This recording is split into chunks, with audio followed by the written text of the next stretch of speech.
Right, hello, welcome back to our trawl through 10 Steps to Learning Chess Tactics. I'm Dr. Dave Regis, who's been kind enough to let me turn his book into short video clips. And we're getting towards the end, actually. I think probably another 5 or 6 videos will just about get us there. And the next 3 are going to be taken from the chapter called Longer Checkmates. So possibly 1 or 2 longer sequences in this one. There's 18 games, so I'm going to do 3 lots of 6, I should think. Yeah, that's about it. So let's get into it. So our first game, 1993. Black's going to win the first one, and it's an under 15 championship. Werner against Kutzner from Bad Marienberg in Germany. Okay, let's have a look at this first game. So E4. E5. Oh, we might need the lines on if some of the games in the next few videos are complicated, but not yet. Knight F3, Knight C6, Bishop C4, Knight F6, Knight G5. Oh, Bishop C5. Interesting. D5, far and away the best move there to block the access to the bishop to this square. So let's see how this turns out. Knight takes F7, okay.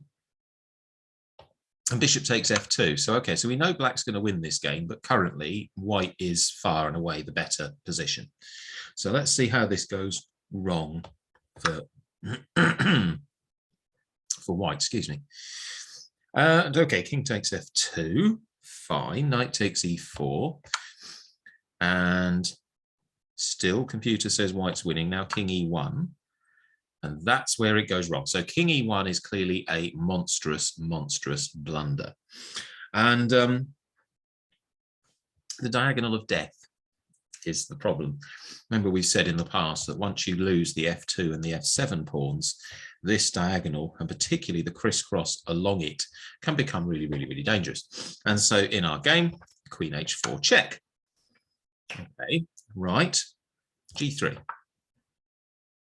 Knight takes, attacking the knight and setting up a possible discovery. Rook to F1 was played. Knight to H1 check. King E2. Mate. Because the queen's attacking the king, and this square here is, of course, guarded by the knight.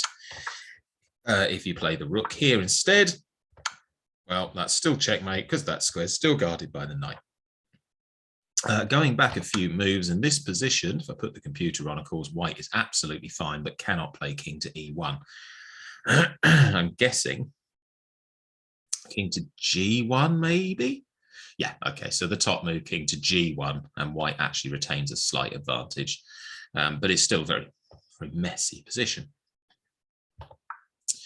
After queen H4, what happens if king E2 is mate in 3?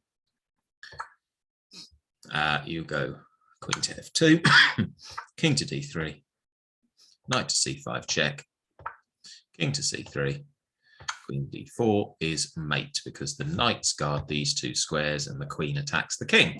Okay, excuse me coughing through there. I swallowed my coffee down the wrong hole. I think it's got half a cup of coffee in my lungs. And yeah, probably not done me any favors. Right, that was a pretty good start. The next game, again, black wins, but there's a fantastic mate in 2 puzzle at the end of this. So we're in London, 1860, and Schulder against Bowden. Okay, E4, E5. Oh, don't want the lines at the minute. Knight F3, D6, C3, F5. Bishop C4, Knight F6, D4, FE4, DE5, EF3, EF6, Queen F6, GF3. How many captures in a row? 1, 2, 3, 4, 5, 6. 6 captures in a row. And after all of it, tiny advantage to black, but I mean 0.71. It's pretty level. Slight advantage to black, as I say. Knight C6, F4. Nothing much happening yet. Bishop D7. Bishop E3. Castle's queenside. Not something we've seen a lot of, because most of what we've seen has been e-pawn openings and that. But okay, castle's queenside. Knight d2. Always feels to me like castle's queenside happens less often in e-pawn openings, but that might just be me making things up. Anyway, queen f3, bishop f5. And ironically enough, castle's queenside. So both players have castled on the long side of the board. Castle's long. The only catch is that, as you can see from the eval bar, if I put that back, we've gone from pretty much level to white being absolutely smashed off the board. Why? What on earth? Well, the next move that's the correct move is slightly tricky to find, because it's not obvious, because it's a pawn sack. So attacking the bishop. Now, actually, white plays bishop takes pawn. And at this point, the bar has gone to, say, mate in 2. So press pause and see if you can work out how on earth this is checkmate in 2 black moves. Otherwise, I'm going to have a swig of coffee and then I'll carry on. I actually managed to get it into me instead of my lungs this time, so that's an improvement. Okay, and the brilliant move wins the game is queen takes pawn, check. Now, because of this bishop, the only legal move is pawn takes queen. And now bishop to a3, and get a load of that for a crossfire checkmate. So the black square bishop, I know they're green, but okay, the dark square bishop is on that diagonal attacking the king, and the light square bishop cuts off the escape squares. Checkmate crisscross with 2 bishops. Ouch. Nice.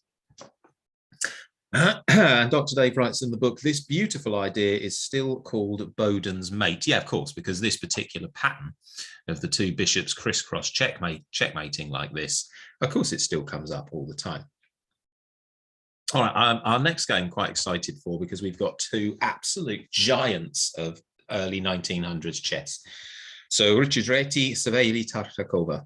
Vienna, we're in Vienna, where it's 1910. You can almost hear the chamber orchestras and everything playing in the background. It's a beautiful city. Okay, so this is a tournament game that actually ends on the 11th move.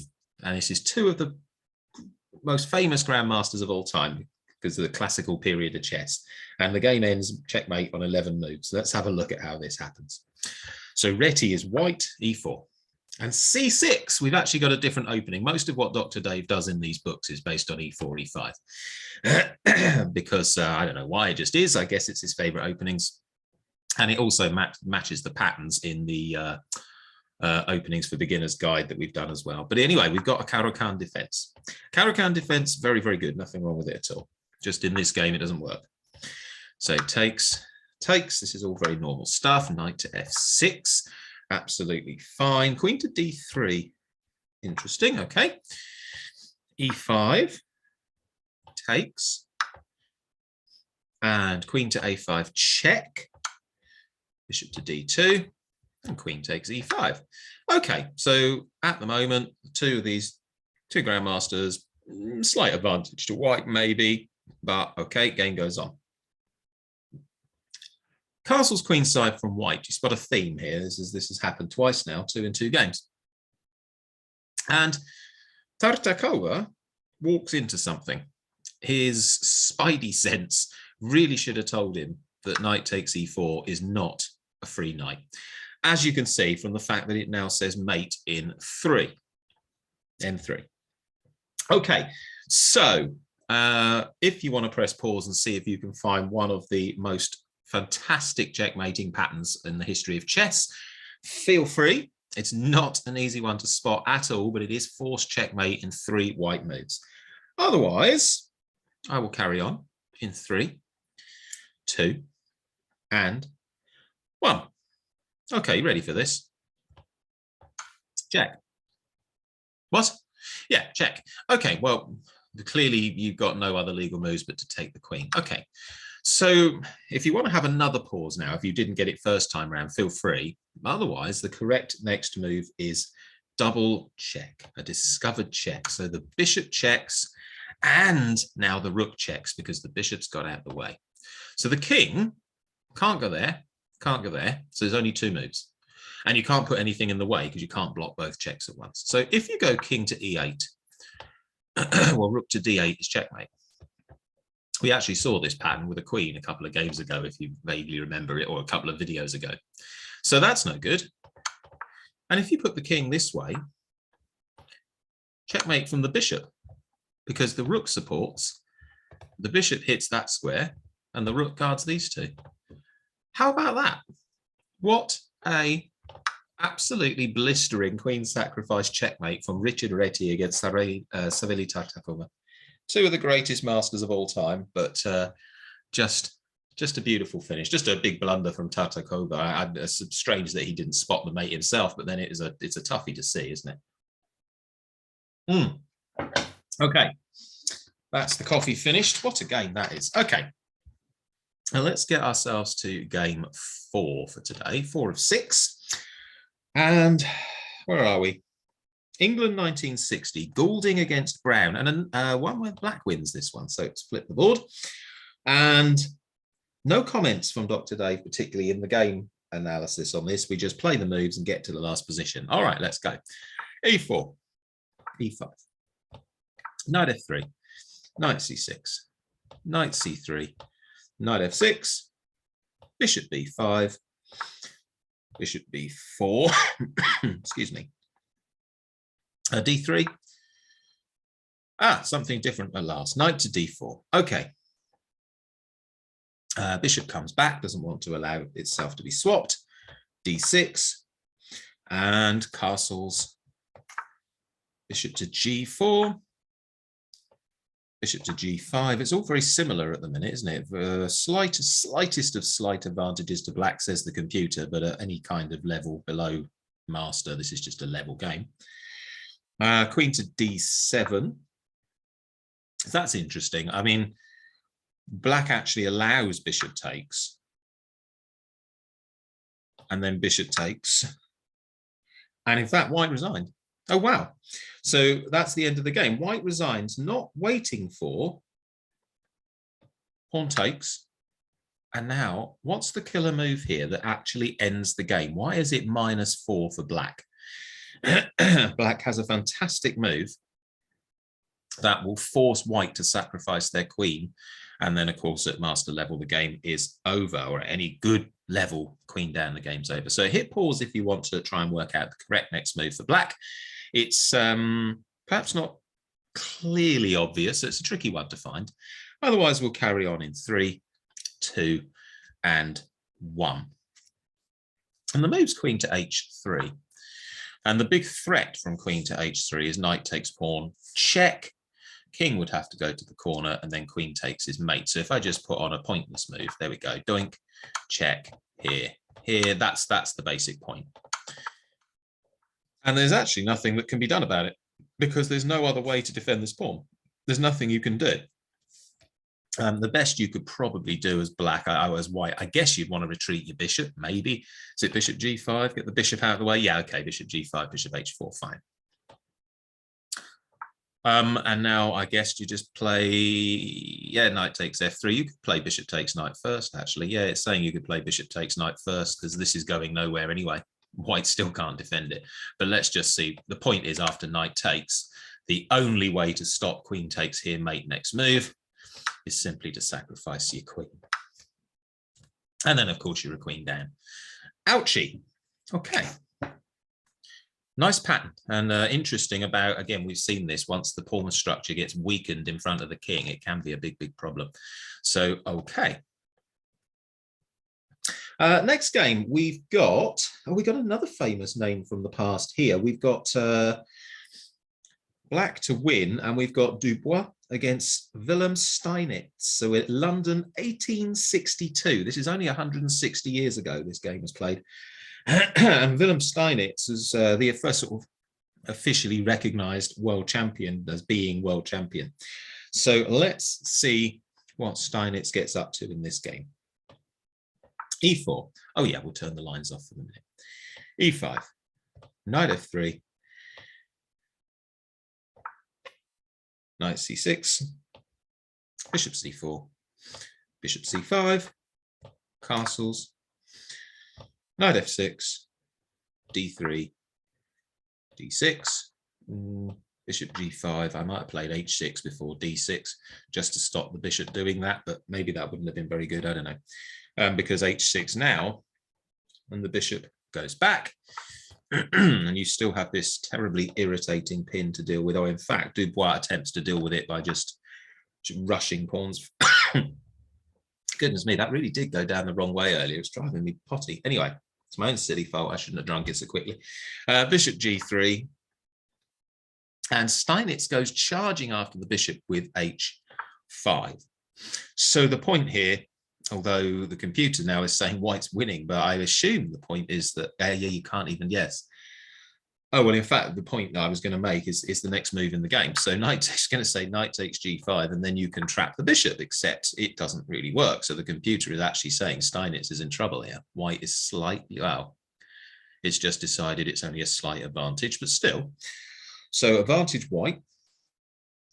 Knight takes f7. Remember, it's protected by that bishop, so the knight's now forking 2 pieces. So presumably Steinitz must have moved. No, Steinitz didn't move the queen. What?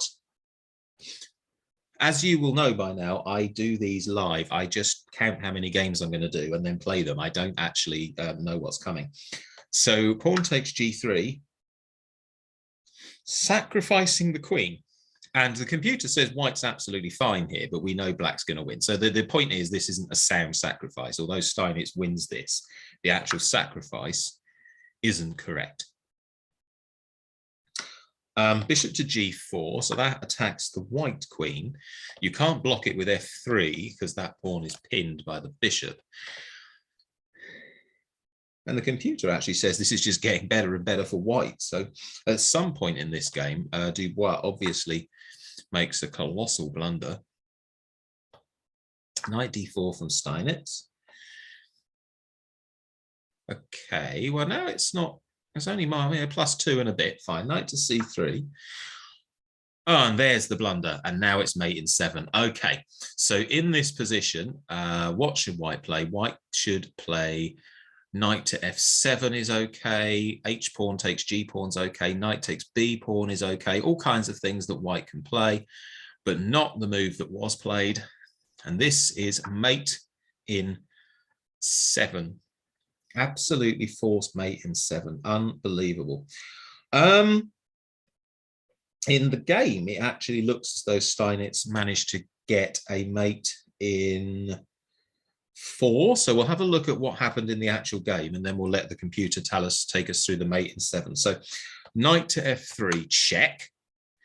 Now, if you go over here, that's actually mate. So that's not going to do it. So in the game, Dubois took the knight. Okay. Now bishop takes. Now the threat now is that pawn takes pawn is again checkmate. So, oh, and Dubois pawn takes, but now that's checkmate. Okay, fair enough. Right, let's go back here, put the lines on, and actually see what the forced checkmate in 7 is. So knight f3, yes, that we know is forced. And that was the correct next move. Ah, it's not that there's any way out of it or anything like that. Yeah, white's just going to throw ruinous amounts of material away just to delay the inevitable. So yeah, you actually can't stop this threat. All you can do is delay. So queen in the way, presumably rook takes queen. Yeah, absolutely. I imagine some sort of pointless check. Bishop checks. Yeah, king takes knight. Let me guess. Bishop in the way. Yeah. Okay, fine. H4, you can probably put the pawn in the way, and then rook takes h4. And finally, after all that, you can't play pawn takes pawn because it's still pinned. And after all that, you can't stop this threat. Any move whatsoever, rook h1. Look, that's just every single move that you could play as white, rook h1. Fantastic. Wow. Well, that's a fantastic finish to the game, although it has to be said that at this point,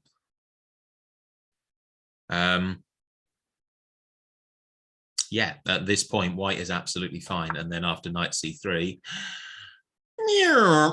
wow, what an awesome pattern at the end, though, there with the bishop and the pawn and the rook and the knight, all of these pieces getting involved. Even this one in its own way, stopping that pawn there that I'm just flashing the square from moving. Fantastic stuff. All right, we have one more to do today. And we are in Teignmouth in Dorset. No, it's Devon. It's Devon, Southwest England, in Devon.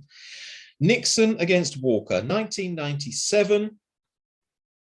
And black wins the game in 9 moves. Let's have a little look at this then. So e4, e5, knight f3, knight c6, bishop to b5, a6. Roy Lopez opening. Okay, exchange variation. Fine. Bishop takes and d pawn takes. All right, nothing wrong with this.